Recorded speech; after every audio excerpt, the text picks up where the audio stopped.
You see what Nigeria could not do. What the federal government of Nigeria under Bola Ahmed Tinubu was supposed to have done that they have no knowledge about is what Ghana have just done. Ghana, before now, that's why I've said Nigeria, I don't know how on earth and when were they ever called the giant of Africa, when they've never at any point really acted like one.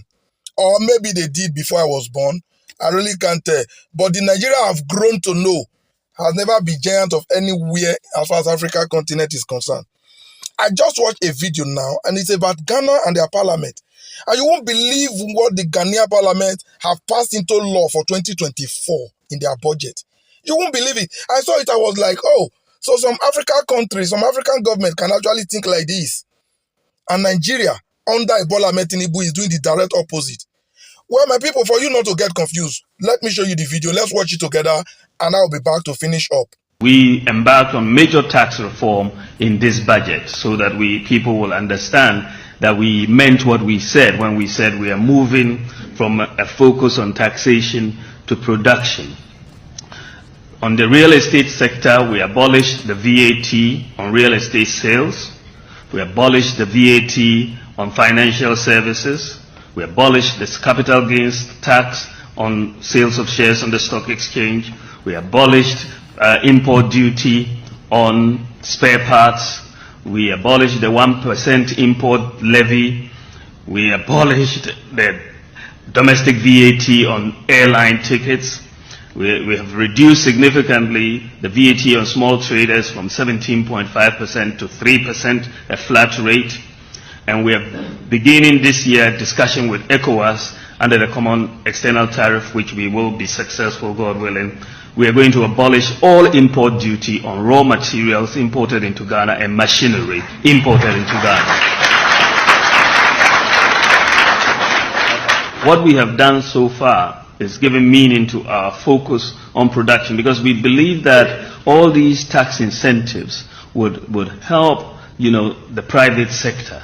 And when they produce and make money, and we want the private sector to make money, then they can pay their fair share of taxes. But if you try to tax them ab initio, you may not get that much tax revenue. We also want to embark on a major industrialization drive. The program that we are doing, this is one district, one factory. Did you actually listen to that video? Are you sure you listened? They are cutting down taxes, waiving off taxes to encourage production. They are moving away from multiple taxational regime to a productional regime. You heard not me what call the repeater. That is the direct opposite of what Bola Ahmed Tinubu came for in Nigeria, that have thrown Nigeria into this untold hardship. You are taxing the unemployed. But Ghana is telling you now that they want to reduce taxes to enable and encourage employment. They forget that when the employment is massive, when individuals are able to establish on their own, then the taxes will definitely come. That is sure. They said every one district should have one factory. Ghana have 216 districts.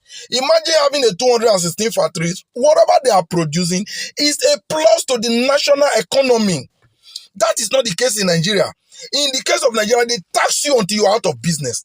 They don't care. Now, recently they want to tax whether you are employed or not. As long as you operate a bank account, you must pay tax. They don't care how that.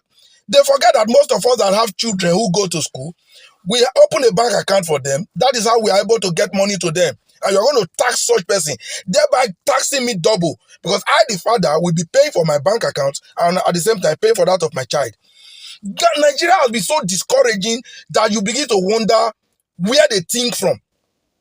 The APC and Tinubu supporters, most of you that think your principal doesn't know what to do, please relate such message to them. I want everybody that have seen this video to please share. Let it get to these people in case they really don't know. But I know they know because they are just being wicked. That is why I always laugh whenever I hear Bola Ahmed Tinubu say he's taking tough decisions. We all know that Baba have not been taking any tough decision, because Baba should know the difference between tough decisions and wicked decisions. Tough decisions should affect every Nigerian, regardless of your position. But wicked decisions affect only the poor and vulnerable. That's exactly what Ebola Ahmed Tinubu is doing. Please, I just hope you help me to share this video if they will learn from it. Thank you.